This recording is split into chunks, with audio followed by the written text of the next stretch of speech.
How to change an alternator on a 2007-2008 Lexus GS 350. A couple tools that you're going to need. You're going to need a good breaker bar type socket wrench.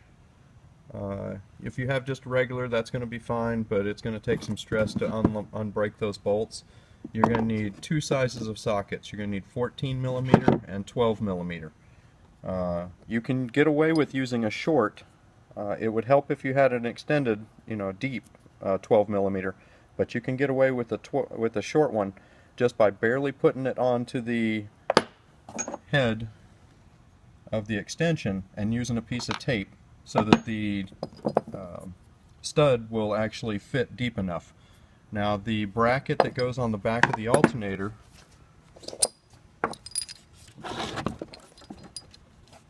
right back here, this is going to have to be put on and taken off.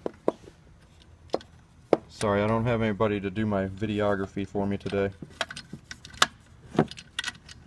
And you'll need your 14 millimeter to pull one of your pulleys along with your sockets. So let's look at the engine bay.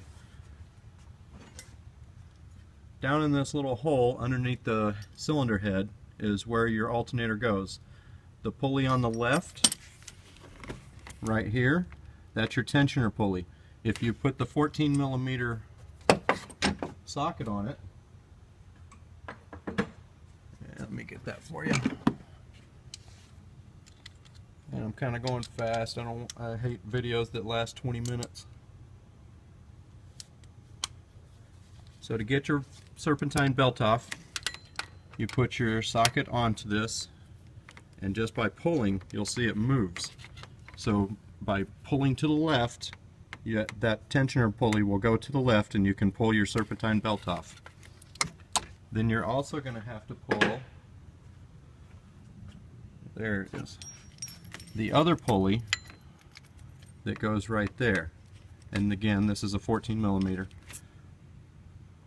So by removing that pulley, that will give you access to the front of the alternator. The front of the alternator has two bolts, one short one that goes in the front bottom left, and one long one goes in the top. And this is basically the position that it's going to be in the car. And your third bolt, which is the real tough one, is the one that goes to this bracket in the back. And let me put the bracket on. I'll do some editing to make this a little clearer. Now, once you remove those three bolts,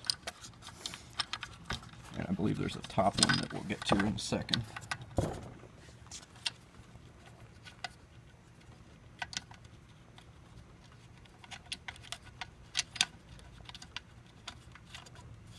The stud is going to go through this hole right here. So that's where it gets a little tricky to get it out and to get the socket onto that nut. Okay. Yeah, tighten that up.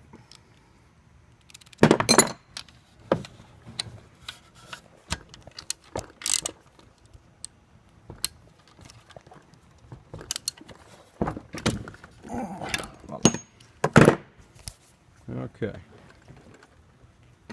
Now to fish it in there,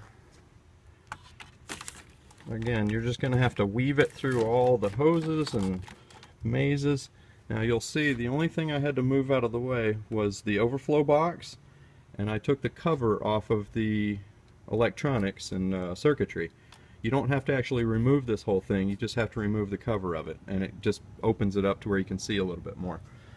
Now to get to that back bolt with your sockets, you're going to need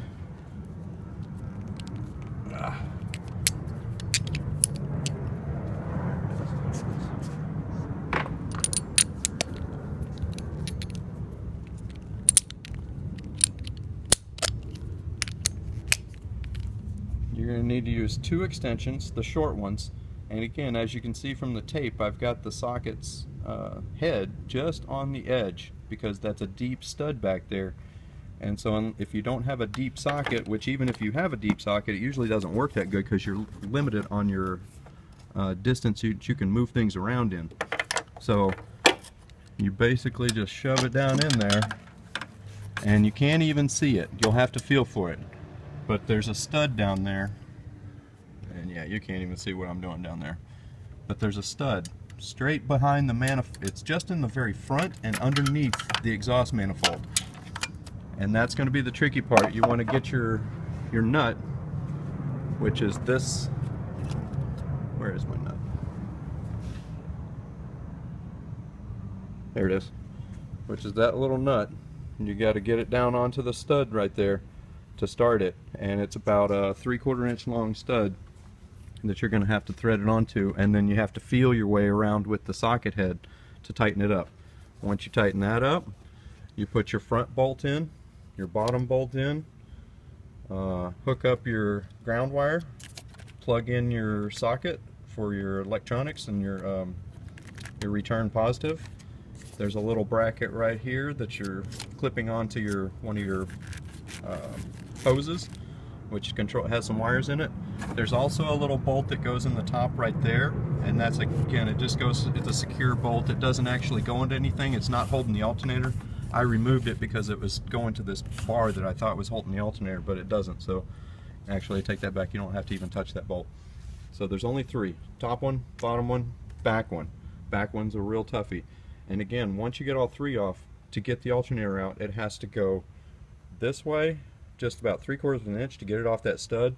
Then you can fish it forward and get it out. Put the serpentine belt and you're back on. It should take you about an hour and a half. If you're somewhat handy, you can definitely do this. It's not a project for the faint of heart, but it's about a $300 to $350 just for the labor at a dealership or a service place. The alternator is $167, $170 without the core charge. The core charge is $80. So if you can buy the alternator and bring back the old one, you're looking at $170, and you can do it yourself. If you have to take it to a dealer or a service place, you're looking at least $400 to $500, you know, in labor and materials. So for a 2-hour job, it's definitely worth it to do yourself. If you have any questions, please feel free to ask. Thank you.